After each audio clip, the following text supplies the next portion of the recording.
Hello दोस्तों, welcome back to our channel. तो जैसा कि हमने पिछले एपिसोड में देखा था, ज़ियाओयान को बचाने के लिए जुनर भी अपने दो एल्डर्स के साथ वहां पे पहुंच जाती है, जिसे देखकर पहले तो आइस ग्लेशियर वैली के मास्टर बिंग ही को वो बस एक नॉर्मल लड़की दिखाई देती है, लेकिन जुनर के साथ टकराते ही वो वहाँ पे समझ गया था कि उसके सामने खड़ी हुई लड़की कोई आम लड़की नहीं है। इसलिए मास्टर बिंग ही जुनर से माफी मांगते हुए जल्दी से अपने लोगों को लेकर वहाँ से निकल गया था। हालांकि सोल हाल पैलेस का किंग आई उन्हें वहाँ पे रोकने की भी कोशिश करता है, लेकिन मास्टर बिंग ही को भी अपनी जान प्यारी थी, इसलिए वो सोल हाल पैलेस को पूरी तरह से इग्नोर करते हुए चुपचाप वहाँ से निकल जाते हैं। लेकिन किंग आई की अकड़ अभी तक भी वहाँ पे नहीं टूटी थी, जो देखकर जुनर ने वहाँ पे अपनी गोल्डन हेवनली फ्लेम का इस्तेमाल करते हुए उसकी सोल को रिफाइन करते हुए वहाँ पे ज़ियाओयान के हवाले कर दिया था। और एपिसोड के एंड में हमने देखा था कि जुनर लिटिल फेरी डॉक्टर के साथ हाथ भी मिलाती है और यहीं से नेक्स्ट एपिसोड की शुरुआत होती है। तो इस एपिसोड की शुरुआत में हमें ये फैमिली के मेंशन का ही सीन दिखाया जाता है, जहाँ पे एल्डर ये जोंग ज़ियाओयान और उसके बाकी साथियों से कहते हैं अब क्योंकि ये जंग खत्म हो चुकी है तो मुझे काफी सारे मेटल्स को यहाँ पे सुलझाना होगा, लेकिन तब तक आप मेरी ये फैमिली के अंदर ही रुक कर आराम कर सकते हैं। जिसपे ज़ियाओयान भी खड़ा होकर वहाँ पे उनका शुक्रिया अदा करते हुए कहता है कि आपको हमारे बारे में चिंता करने की कोई भी जरूरत नहीं है, आप अपना पूरा फोकस अपने कामों पे लगाइए।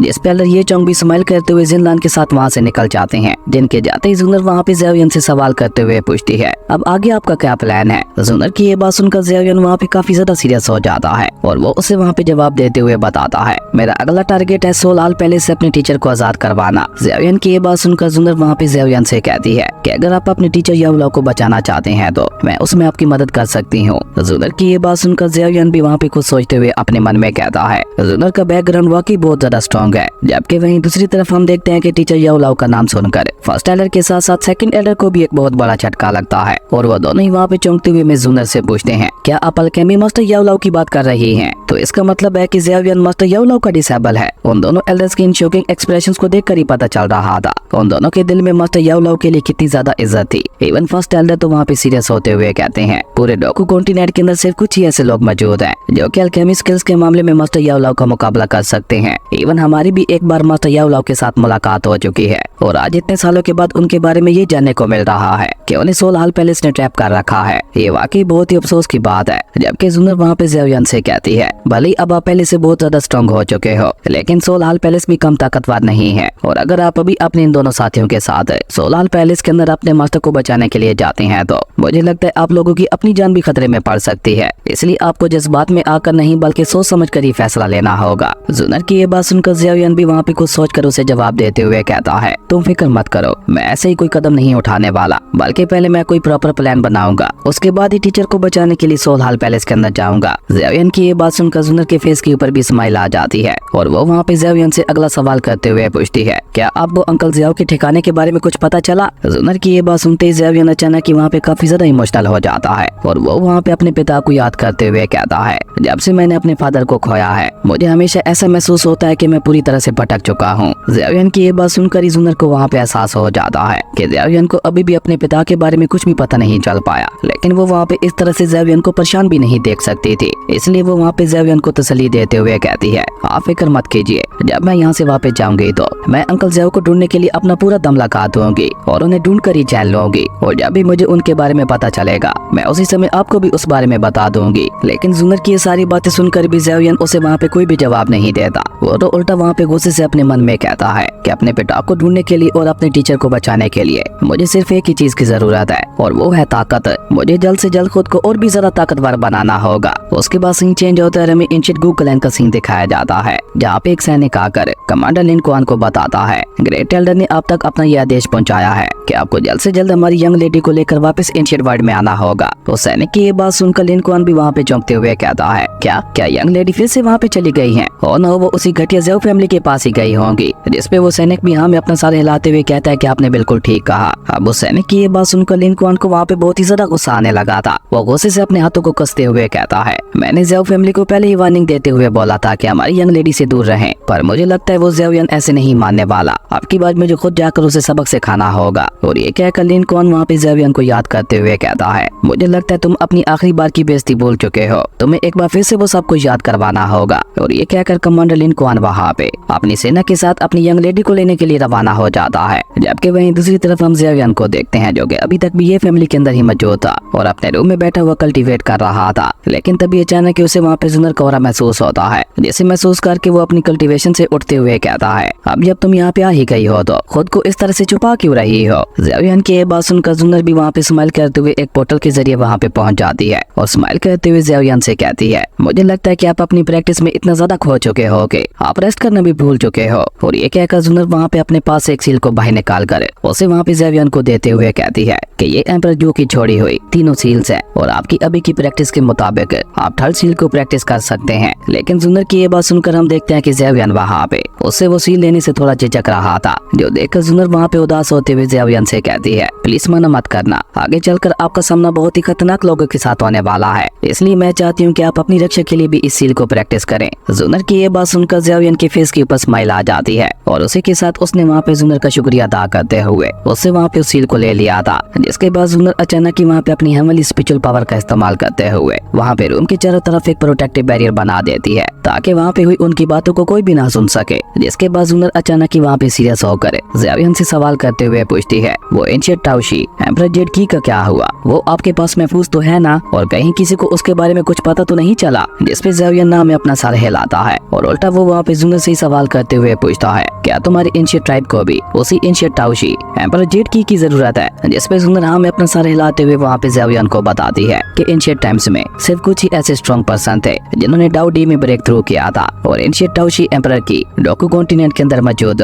डाउ डी के उस मेंशन तक पहुंचने का रास्ता है। डोकू कॉन्टिनेंट के अंदर वो आखिरी डाउ डी का कल्टीवेटर बचा हुआ था, पर वो भी अपने मेंशन को छोड़ के चला गया। जिस तक पहुंचने की बहुत से लोगों ने कोशिश की पर कोई भी उस तक नहीं पहुंच पाया। एंशिएंट टाओशी एम्परर जेड की ही उस तक पहुंचने का रास्ता है, इसलिए सभी लोग उसकी के पीछे हैं। जुनर की ये बात सुनकर ज़ेवियन को अब वहाँ पे सारा माजरा समझ आ जाता है और वो वहाँ पे सीरियस होते हुए कहता है, तो इसका मतलब है कि अब सोल पैलेस के साथ साथ एंशिएंट ट्राइब भी उस मेंशन के अंदर एंटर करना चाहता है और सोल पैलेस ने सिर्फ इसलिए मेरे फादर को पकड़ा था ताकि वो उनसे एंशिएंट टाओशी एम्परर जेड की को छीन सके। ज़ेवियन की ये बात सुनकर जुनर हाँ में अपना सर हिलाती है और उसे वहाँ पे उसकी ज़ेव फैमिली के बारे में बताते हुए कहती है, एंशिएंट टाइम्स में ज़ेव फैमिली डोकू कॉन्टिनेंट की नंबर 1 फैमिली हुआ करती थी और ये भी कहा जाता है कि ज़ेव फैमिली के एंसेस्टर डोकू कॉन्टिनेंट के सबसे जीनियस पर्सन थे। इवन ये भी कहा जाता है कि उन्होंने सिर्फ कुछ 100 सालों के अंदर अंदर ही अपनी ज़ेव फैमिली को मेनलैंड के अंदर भी टॉप पे पहुंचा दिया था। और इसी बीच तो ज़ेव फैमिली के हमारे एंशिएंट ट्राइब के साथ रिलेशन बने थे, लेकिन जब ज़ेव फैमिली के उस एंसेस्टर की मौत हो गई तो उन्होंने आखिरी समय में हमारे एंशिएंट ट्राइब से रिक्वेस्ट करते हुए बोला था कि वो हमारी ज़ेव फैमिली की रक्षा करें, क्योंकि उस समय ज़ेव फैमिली के ऊपर खतरा चारों तरफ से मंडरा रहा था। इवन उस समय ज़ेव फैमिली की ब्लड लाइन का भी खत्म होने का खतरा था, पर इस सब के बावजूद भी कोई भी मेनलैंड के अंदर ज़ेव फैमिली को नहीं बचा पाया। और यहाँ पे जोंगजू के अंदर ही ज़ेव फैमिली की बस एक छोटी सी ब्रांच बची जो कि बाद में जियामा एम्पायर में सेटल्ड हो गई। हालांकि इस बीच ज़ेव फैमिली को काफी सारी मुसीबतों का सामना करना पड़ा, लेकिन उन्होंने हार ना मानते हुए एक बार फिर से अपनी ज़ेव फैमिली को दोबारा अपने कदमों पे खड़ा कर दिया था। और जब मैं छोटी बच्ची थी तो उस समय मेरे फादर मुझे ज़ेव फैमिली में छोड़ के गए थे। और हाँ, उस एंशिएंट टाओशी एम्परर जेड की को भी एंशिएंट ट्राइब के सिर्फ कुछ लोग ही हासिल करना चाहते हैं और ज़ेव फैमिली की बर्बादी के पीछे उनमें से काफी सारे लोगों का हाथ है। ये सारी बातें सुनकर हम देखते हैं कि ज़ेवियन को वहाँ पे अपने मन ही मन में काफी ज्यादा गुस्सा आ रहा था, लेकिन वो खुद को किसी तरह से संभाल कर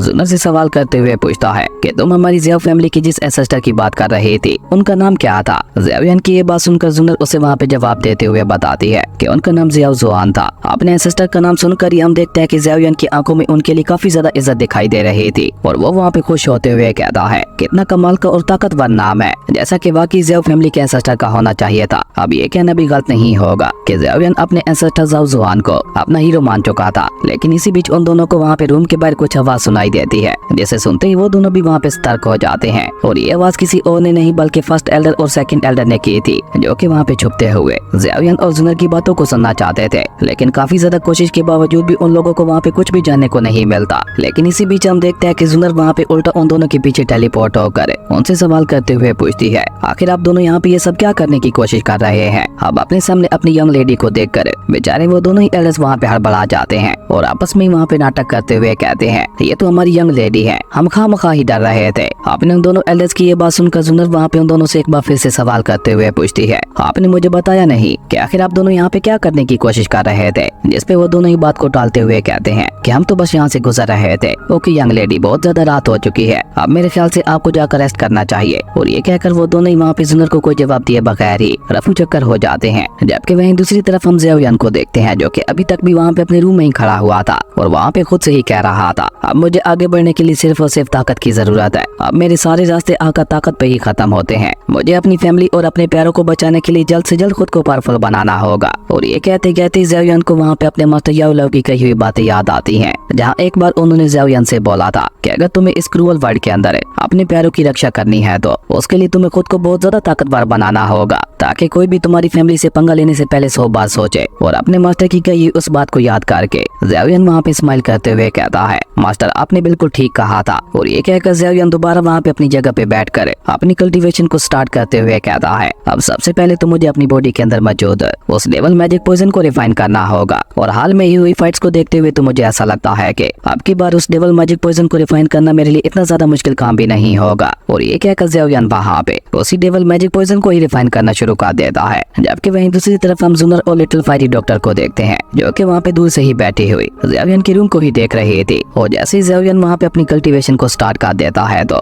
जुनर अपनी नजरें हटाकर लिटिल फायरी डॉक्टर को देखते हुए कहती है कि जब ज़ेओयन इनर कोर्टयार्ड में था उस समय ज़ेओयन ने मुझे एक बार तुम्हारे बारे में बताया था, वो तुम्हें अपने दिल से अपना दोस्त मानता है और जहाँ तक मेरा अंदाजा है तुम भी उसे अपना बेस्ट फ्रेंड ही मानती होगी। जुनर की ये बात सुनकर लिटिल फायरी डॉक्टर अपने सामने पड़ी हुई बोर्ड गेम में से अपनी चाल चलते हुए जुनर से कहती है, तुमने बिल्कुल ठीक कहा, वो वाकई मेरा बेस्ट फ्रेंड है। लिटिल फायरी डॉक्टर की ये बात सुनकर जुनर अचानक ही वहाँ पे सीरियस होते हुए उससे कहती है कि हो सकता है मुझे बहुत जल्द यहाँ से जाना पड़े, पर मेरे जाने के बाद अब तुम्हें ज़ेओयन का ख्याल रखना होगा, क्योंकि फ्यूचर में उसका सामना जिन लोगों के साथ होने वाला है उसकी जान के ऊपर हमेशा खतरा बना रहेगा। जुनर की ये बात सुनकर लिटिल फायरी डॉक्टर वहाँ पे बहुत ही शांति के साथ जुनर को जवाब देते हुए कहती है कि जब तक मैं जिंदा हूँ मैं वादा करती हूँ कि मैं ज़ेओयन को कुछ भी नहीं होने दूंगी। लिटिल फायरी डॉक्टर की ये बात सुनकर जुनर को भी वहाँ पे थोड़ी शांति मिलती है और वहाँ पे उन दोनों के दरमियान कुछ और भी बातें होती हैं जिनके बारे में हमें आगे जानने को मिलेगा। लेकिन अभी वो दोनों वहाँ पे इसी तरह से आपस में बातें कर ही रहे थे कि तभी अचानक लिटिल फायरी डॉक्टर को वहाँ पे एहसास होता है कि कुछ बहुत ही खतरनाक लोग उन्हीं की तरफ बढ़ रहे हैं। पर लिटिल फायरी डॉक्टर को वहाँ पे समझ नहीं आ रहा था कि आखिर ये काम किसका है, सोल हाल पैलेस का या फिर आइस ग्लेशियर वैली का। लेकिन जुनर को वहाँ पे पता चल चुका था कि ये किसका काम है, इसलिए वो वहाँ पे गुस्से से लिटिल फायरी डॉक्टर को जवाब देते हुए बताती है कि ये एंशिएंट ट्राइब का काम है। और जुनर की ये बात बिल्कुल सच भी थी, क्योंकि कमांडर लिन कुआन अपनी सेना को लेकर वहाँ पे पहुँच चुका था, जहाँ वो दोनों ही एल्डर्स उसका स्वागत करते हुए कहते हैं क्या कि तुम लोग यहाँ पे क्या कर रहे हो। उन दोनों एल्डर्स को वहाँ पे अपने रास्ते में आते हुए देखकर कमांडर लिन कुआन भी जल्दी से वहाँ पे उन्हें ग्रीट करते हुए कहता है कि ग्रेट एल्डर को यंग लेडी की बहुत ज्यादा चिंता हो रही थी, इसलिए उन्होंने पर्सनली मुझे यहाँ पे यंग लेडी को वापस लाने के लिए भेजा है। लिन कुआन की ये बात सुनकर सेकंड एल्डर वहाँ पे कोल्ड टून में उससे कहते हैं कि हमारे यहाँ पे होते हुए यंग लेडी का कोई कुछ भी नहीं बिगाड़ सकता, इसलिए तुम अपनी सेना को लेकर यहाँ से जा सकते हो, या फिर अब तुम्हारे जैसे डाउजोंग 5 स्टार वाले कल्टीवेटर को ऐसा लगने लगा है कि वो हम दोनों से बेहतर यंग लेडी की रक्षा कर सकता है। सेकंड एल्डर की ये बात सुनकर कमांडर लिन कुआन जल्दी से वहाँ पे उनसे माफी मांगते हुए कहता है कि एल्डर मेरा ये मतलब नहीं था, मैं तो बस ग्रेट एल्डर के आदेश का पालन कर रहा था। अब लिन कुआन की इस बात का तो उन दोनों एल्डर्स के पास भी कोई जवाब नहीं था, इसलिए वो दोनों भी वहाँ पे खामोश हो जाते हैं। पर तभी अचानक ही जुनर वहाँ पे आते हुए लिन कुआन से कहती है कि मुझे भी यहाँ पे कुछ और भी जरूरी काम है, तो मैं 2 दिनों तक वापस लौट आऊंगी, तो अब तुम अपनी सेना को लेकर यहाँ से जा सकते हो। वहीं जुनर को अचानक ही इस तरह से अपने सामने आते हुए देखकर सबसे पहले तो लिन कुआन के साथ साथ उसकी पूरी सेना वहाँ पे जुनर को ग्रीट करती है, और उसके बाद लिन कुआन वहाँ पे मिस जुनर से माफी मांगते हुए कहता है, यंग लेडी प्लीज मुझे माफ कीजिएगा, लेकिन मैं ग्रेट एल्डर के आदेश के खिलाफ नहीं जा सकता। उन्होंने मुझसे कहा कि मैं जितना जल्दी हो सके आपको लेकर एंशिएंट रियलम में वापस लौटो। इवन उन्होंने ज़ेओयन से भी कुछ कहने के लिए बोला है, तो क्या आप उसे थोड़ी देर के लिए यहाँ पे बुला सकती हैं? मैं उससे कुछ बात करना चाहता था। अब लिन कुआन की ये बात सुनकर तो जुनर भी वहाँ पे काफी ज्यादा सीरियस हो जाती है, और वो कॉल टून में वहाँ पे लिन कुआन से कहती है, लिन कुआन सच सच बताओ आखिर बात क्या है। जिस पे लिन कुआन वहाँ पे मिस जुनर को एक बार फिर से ग्रीट करते हुए बताता है कि असल में ग्रेट एल्डर यानी आपके पिता अकेले में ज़ेओयन से कुछ बात करना चाहते हैं, इसलिए मैं उन्हें भी अपने साथ ले जाना चाहता हूँ। लेकिन लिन कुआन की ये बात सुनकर जुनर को वहाँ पे समझ आ जाती है कि ये सब लिन कुआन अपने पास से बोल रहा है, इसलिए मिस जुनर अपने हाथों को कसते हुए गुस्से से कहती है, लिन कुआन अब तुम अपनी हद पार कर रहे हो, तुम जानते हो ना कि इसका क्या अंजाम हो सकता है। इवन ये कहकर तुम्हें जुनर ने वहाँ पे फर्स्ट एल्डर को उसे वहाँ पे भेजने के लिए भी बोल दिया था, लेकिन जैसे ही फर्स्ट एल्डर वहाँ पे लिन कुआन को पकड़ने के लिए आगे बढ़ते हैं तो लिन कुआन जल्दी से अपने पास एक जेट टोकन को बाहर निकाल कर उन्हें वहाँ पे दिखाता है। असल में एक एंशिएंट यू लिंक टोकन था, और अगर ये लिन कुआन के पास था तो इसलिए अब यहाँ पे लिन कुआन के खिलाफ कोई भी नहीं जा सकता था। जो देखकर तो वहाँ पे दोनों एल्डर्स के साथ साथ जुनर को भी एक बहुत बड़ा झटका लगता है। वहीं लिन कुआन अपनी बात आगे बढ़ाते हुए कहता है कि इस टोकन को देखकर अब आपको यकीन हो क्या होगा कि मुझे ग्रेट एल्डर ने ही यहाँ पे भेजा है। आप प्लीज मेरी बात मानते हुए मेरे साथ वापस चलिए। और अब क्योंकि जुनर भी वहाँ पे उस टोकन के खिलाफ नहीं जा सकती थी, इसलिए वो भी वहाँ पे उसके साथ जाने के लिए तैयार हो जाती है। लेकिन साथ ही साथ वो उसे वहाँ पे धमकी देते हुए कहती है कि ये बात मैं हमेशा याद रखूंगी। पर वो लोग वहाँ से जा पाते उससे पहले अचानक ही वहाँ पे ज़ाओयन की आवाज गूंजती है, जो कि लिन कुआन का मजाक उड़ाते हुए कहता है, मैं सोच ही रहा था कि यहाँ पे इतनी बदी आवाज में शोर कौन मचा रहा है। तो अब तुम्हें देखते हुए ये पता भी चल गया कि ये घटिया काम भी किसी और का नहीं बल्कि लॉर्ड लिन कुआन का है। और ये कहकर ज़ाओयन वहाँ पे एक ही झटके के साथ सीधा जुनर के साथ ही आके खड़ा हो जाता है, जहाँ ज़ाओयन के कल्टीवेशन लेवल को देखकर लिन कुआन वहाँ पे सरप्राइज होते हुए कहता है, और तो तुम डाओजोंग रियलम के 4 स्टार पे पहुंच चुके हो। मुझे लगता है मैंने तुम्हारी ज़ियाओ फैमिली को जितना ज्यादा बेकार समझा था, असल में तुम उतने ज्यादा बेकार भी नहीं हो। तुमने डाओजोंग रियलम में ब्रेक थ्रू करके मुझे वाकई काफी ज्यादा हैरान कर दिया है। अब लिन कुआन की ये बात सुनकर ज़ाओयन भी वहाँ पे एक बार फिर से उसका मजाक उड़ाते हुए कहता है, बस देख लो फिर, कुछ साल पहले जब तुम्हारी मेरे साथ मुलाकात हुई थी तब मैं तुम्हारे सामने कुछ भी नहीं था, और आज देखो आज यहाँ पे तुम्हारी मेरे सामने कोई औकात नहीं है। ज़ाओयन की ये बात सुनकर लिन कुआन भी वहाँ पे उसका मजाक उड़ाने की कोशिश करते हुए कहता है, पर मेरी नजरों में तो अभी भी तुम वही कीड़े हो जिसे मैं जब चाहे मसल सकता हूँ। जिस पे ज़ाओयन भी वहाँ पे उसका मजाक उड़ाते हुए कहता है, पर मेरी नजरों में तो अब तो तुम्हारी औकात एक कीड़े के बराबर भी नहीं रही। अब ज़ाओयन की ये बात सुनकर लिन कुआन को वहाँ पे इतना ज्यादा गुस्सा आता है कि वो अचानक ही वहाँ पे अपना स्पिरिचुअल ऑरा रिलीज करके ज़ाओयन के ऊपर हमला करने के लिए आगे बढ़ने लगता है। पर वो वहाँ पे ज़ाओयन के पास भी आ पाता उससे पहले लिटिल फायरी डॉक्टर वहाँ पे ज़ाओयन के सामने आते हुए कहती है, अब अगर तुमने एक भी कदम और आगे बढ़ाया तो तुम्हारा सर यहाँ पे तुम्हारे दर से अलग पड़ा होगा। वही लिटिल फायरी डॉक्टर की ये बात सुनकर लिन कुआन वहाँ पे ज़ाओयन का मजाक उड़ाते हुए कहता है, ओ तो तुम्हारी फितरत अभी तक भी नहीं बदली, तुम अभी तक भी यहाँ पे लड़कियों के सहारे ही जी रहे हो। आखिर तुम अपने सहारे जीना कब सीखोगे? मुझे नहीं लगता कि तुम्हारी उस स्पिरिट और इन लड़कियों के बगैर कोई भी औकात है। लिन कुआन की ये बात सुनकर ज़ाओयन वहाँ पे उससे कहता है, अगर तुम्हारे नाम से भी एंशिएंट क्लैन का नाम हटा लिया जाए तो तुम्हारी क्या औकात है? तुम क्या हो? बस एक मामूली से डाओजोंग रियलम के कल्टीवेटर है। और रही बात तुम्हारे जैसे कीड़े के साथ डील करने की, तो मुझे यहाँ पे किसी की भी मदद लेने की जरूरत नहीं है। वहीं ज़ाओयन की ये बात सुनकर जुनर भी उसे वहाँ पे फुल इजाजत देते हुए कहती है, आप इसके साथ जो कुछ भी करना चाहते हैं बेशक कर दें, बाकी सब कुछ मैं खुद ही संभाल लूंगी। अब ये सुनकर तो ज़ाओयन वहाँ पे अपने हाथों को मसलते हुए लिन कुआन से कहता है, तो लॉर्ड लिन कुआन है, क्या आप अकेले मेरे साथ फाइट करना चाहेंगे या फिर अपनी सेना के साथ? ज़ाओयन की ये बात सुनकर हम देखते हैं कि लिन कुआन वहाँ पे गुस्से से अपने वेपन को समन करते हुए ज़ाओयन से कहता है कि आज अगर मैंने तुम्हारे इस सारे कमांड को तोड़ नहीं दिया तो मेरा नाम भी कमांडर लिन कुआन नहीं। और ये कहकर लिन कुआन वहाँ पे बहुत ही तेजी के साथ अपना स्पीयर लेकर ज़ाओयन के ऊपर हमला करने के लिए आगे बढ़ता है। पर वो वहाँ पे ज़ाओयन के पास भी आ पाता उससे पहले ही हम देखते हैं कि ज़ाओयन उल्टा वहाँ पे उसके ऊपर ही अटैक करने के लिए आगे बढ़ चुका था, जो देखकर तो बेचारे लिन कुआन को वहाँ पे एक बहुत बड़ा झटका लगता है, क्योंकि ज़ाओयन की स्पीड वहाँ पे उससे भी ज्यादा फास्ट दिखाई दे रही थी। और इस बीच ज़ाओयन उसे वहाँ पे एक पंच मारते हुए वहाँ से उठाकर काफी पीछे फेंक देता है, जो देखकर लिन कुआन वहाँ पे एक बार फिर से आगे बढ़कर ज़ाओयन के ऊपर हमला करते हुए कहता है, मानना पड़ेगा पिछली बार से तुम काफी ज्यादा ताकतवर हो चुके हो। और ये कहते हुए लिन कुआन वहाँ पे लगातार अपने स्पीयर का इस्तेमाल करते हुए ज़ाओयन के ऊपर अटैक करने की कोशिश करने लगा था। पर हम देखते हैं कि उसका कोई भी अटैक वहाँ पे ज़ाओयन को छू भी नहीं पा रहा था, क्योंकि ज़ाओयन की स्पीड ही वहाँ पे इतनी ज्यादा बढ़ चुकी थी कि बेचारा लिन कुआन वहाँ पे उसके क्लोज भी नहीं जा पा रहा था। और ऊपर से लिन कुआन बस एक योद्धा था जिसकी बहुत ही कम फाइट्स हुई थी, जबकि ज़ाओयन तो अपनी लाइफ में अब तक लड़ते हुए आ रहा था, इसलिए उसकी कॉम्बैट स्किल्स भी वहाँ पे लिन कुआन से तो काफी ज्यादा अच्छी दिखाई दे रही थी, जिसके चलते ज़ाओयन वहाँ पे लिन कुआन को बहुत ही बुरी तरह से पीट रहा था। हालांकि वो अपनी स्पीयर की एक बहुत ही ज्यादा खतरनाक टेक्निक है मल्टीपल थंडर स्लैशेस का इस्तेमाल करते हुए ज़ाओयन के ऊपर अटैक करने की भी कोशिश करता है। पर ज़ाओयन भी वहाँ पे अपनी 3000 थंडरबोल्ट टेक्निक का इस्तेमाल करते हुए लिन कुआन की उस अटैक से भी बच गया था। पर इस मौके का फायदा उठाकर लिन कुआन वहाँ पे पीछे से दोबारा ज़ाओयन के ऊपर अटैक करने की कोशिश करता है। हालांकि उसका ये अटैक इतना ज्यादा पावरफुल था कि उसके इम्पैक्ट की वजह से हम देखते हैं कि वहाँ पे स्पेस में क्रैक भी आ चुका था, लेकिन ज़ाओयन तो वहाँ पे उसके स्पीयर को अपनी सिर्फ 2 ही फिंगर से पकड़ते हुए उसे वहाँ पे डिस्ट्रॉय कर देता है। ये देखकर अब लिन कुआन भी वहाँ पे समझ चुका था कि वो ज़ाओयन को अंडर एस्टिमेट नहीं कर सकता, इसलिए वो जल्दी से ज़ाओयन से पीछे हटते हुए वहाँ पे अपनी माउंटेन जेट सील को एक्टिवेट करने लगा था, जो देखकर ज़ाओयन भी वहाँ पे अपनी 3 मिस्टीरियस स्काई फायर के पहले चेंज को एक्टिवेट कर देता है। और ऐसा होते ही हम देखते हैं कि वहाँ पे ज़ाओयन की बॉडी से इतना ज्यादा पावरफुल ऑरा निकलने लगा था कि आसपास की जगहों में वहाँ पे क्रैक्स आना शुरू हो चुके थे।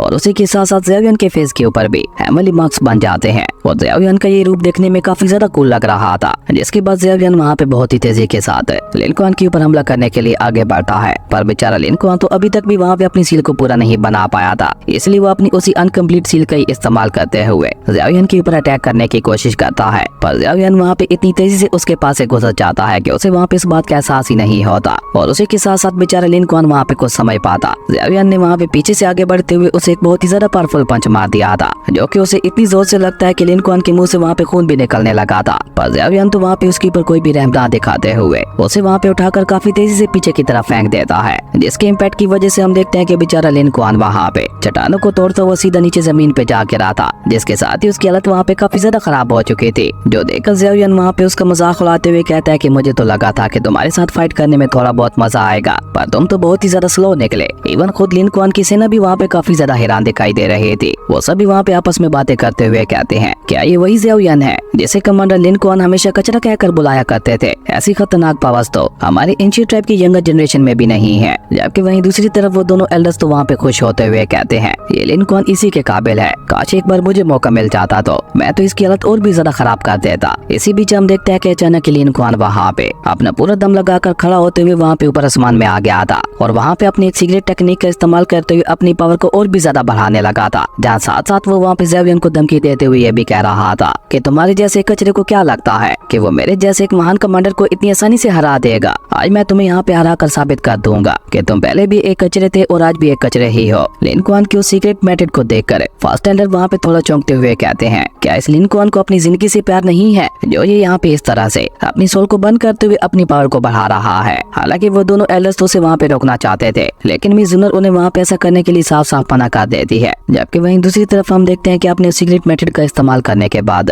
लिन कुआन की पावर्स एक अलग ही लेवल पे पहुंच चुकी थी और उसकी बॉडी से वहाँ पे बहुत ही ज्यादा खतरनाक ब्लडी टनल और रिलीज होने लगा था, जो देखकर ज़ियाओयान वहाँ पे एक बार फिर से उसका मजाक उड़ाते हुए कहता है, तुम्हें मैंने जितना ज्यादा ताकतवर सोचा था तुम तो उसके आधे भी नहीं हो। जिसमें लिन कुआन भी वहाँ पे गुस्से से चिल्लाते हुए ज़ियाओयान से कहता है कि इस बारे में तो अभी तुम्हें थोड़ी देर में पता चल ही जाएगा, जब मैं तुम्हें हरा कर घसीटते हुए यहाँ से ले जाऊंगा तो तब तुम्हारी ये लंबी जबान खुद ब खुद ही बंद हो जाएगी। और ये कहते हुए लिन कुआन ने अचानक ही वहाँ पे एक बार फिर से आगे बढ़ते हुए अपने स्पीयर की मदद से बहुत ही तेजी के साथ ज़ियाओयान के ऊपर हमले करने शुरू कर दिए थे, जो देखकर ज़ियाओयान वहाँ पे ना में अपना सर हिलाते हुए कहता है कि ये नहीं सुधरने वाला। और ये कहकर ज़ियाओयान वहाँ पे अपनी 3000 थंडरबोल्ट टेक्निक का इस्तेमाल करते हुए वहाँ पे खड़े खड़े उसके सभी हमलों को डॉज करने लगा था। हालांकि ज़ियाओयान उसे अपने ऊपर अटैक करने का पूरा मौका देता है, लेकिन अभी तक वो एक भी अटैक वहाँ पे ज़ियाओयान के ऊपर नहीं कर पाया था, जो देखकर अब की बार दोबारा ज़ियाओयान वहाँ पे फाइट बैक करते हुए बेचारे लिन कुआन की धुलाई करना शुरू कर देता है। और ज़ियाओयान के हर एक अटैक के साथ लिन कुआन की हालत वहाँ पे बद से बदतर होती चली जा रही थी। इवन अब तो वहाँ पे उसकी नाक से भी खून निकलने लगा था, जो देखकर लिन कुआन को वहाँ पे इतना ज्यादा गुस्सा आता है कि वो वहाँ पे अपने अब तक के सबसे पावरफुल अटैक को क्रिएट करने की कोशिश करता है, जिसमें सबसे पहले तो वो अपने स्पीयर को वहाँ पे ज़ियाओयान की तरफ ही फेंक देता है। लेकिन ज़ियाओयान वहाँ पे उसके स्पीयर के ऊपर ही कदम रखते हुए वहाँ पे उसके पीछे आ गया था और अचानक ही इस तरह से ज़ियाओयान को वहाँ पे अपने पास देखकर वो दोबारा ज़ियाओयान के ऊपर अटैक करने की कोशिश करता है, जिसे रोकने के लिए ज़ियाओयान वहाँ पे अपना हाथ आगे बढ़ा देता है और जैसे उसका हाथ वहाँ पे ज़ियाओयान के हाथ के साथ टकराता है तो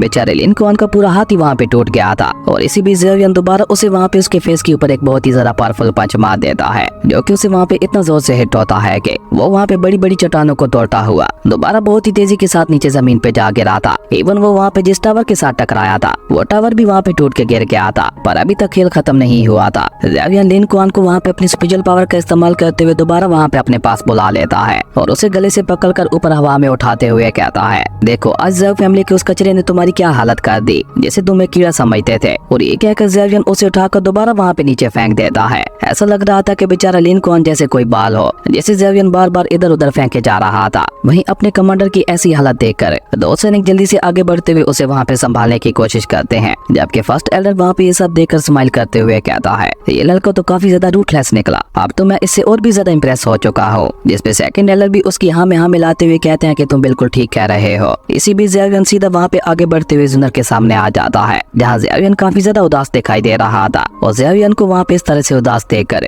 जुनर भी वहाँ पे उदास होते हुए कहती है, मुझे अब वापस जाना होगा। जिसपे ज़ियाओयान उसे वहाँ पे तसल्ली देते हुए कहता है कि तुम फिक्र मत करो, तुम बस एंशिएंट ट्राइब के अंदर मेरा इंतजार करना, एक बार मैं टीचर को आजाद करवा लूं, उसके बाद मैं सीधा तुम्हारे पास ही आने वाला हूँ। ज़ियाओयान की ये बात सुनकर जुनर भी वहाँ पे स्माइल करते हुए हाँ में अपना सर हिलाती है और वो वहाँ पे ज़ियाओयान को अपना ख्याल रखने का बोल करे अपने दोनों एल्डर्स के साथ उसी पोर्टल की मदद से वहाँ से चली जाती जाती है, लेकिन जाने से पहले वो एक बार फिर से लिटिल फायरी डॉक्टर को देखते हुए कहती है ज़ियाओयान का ख्याल रखना। और ये कहने के साथ ही जुनर वहाँ से जा चुकी थी, जिसके जाते ज़ियाओयान को तो वहाँ पे काफी ज्यादा गुस्सा आ रहा था और वो वहाँ पे एक बार फिर से इस सब का जिम्मेदार खुद को ही ठहरा रहा था। ज़ियाओयान के मुताबिक अगर वो ताकतवर होता तो उसे ये सब ना देखना पड़ता। और इसी के साथ ही ज़ियाओयान वहाँ पे ठान लेता है कि अब उसकी लाइफ का सिर्फ एक ही मकसद है और वो है खुद को सिर्फ ताकतवर बनाना। और इसी कमाल के सीन के साथ हमारी अमेजिंग एपिसोड यहीं पे खत्म हो गया था। दोस्तों, अगर आपको ये वीडियो अच्छी लगी तो लाइक कर दें और अगर चैनल पे नए आए हो तो सब्सक्राइब करते जाना। तो मिलता है एक नई वीडियो में, तब तक के लिए बाय।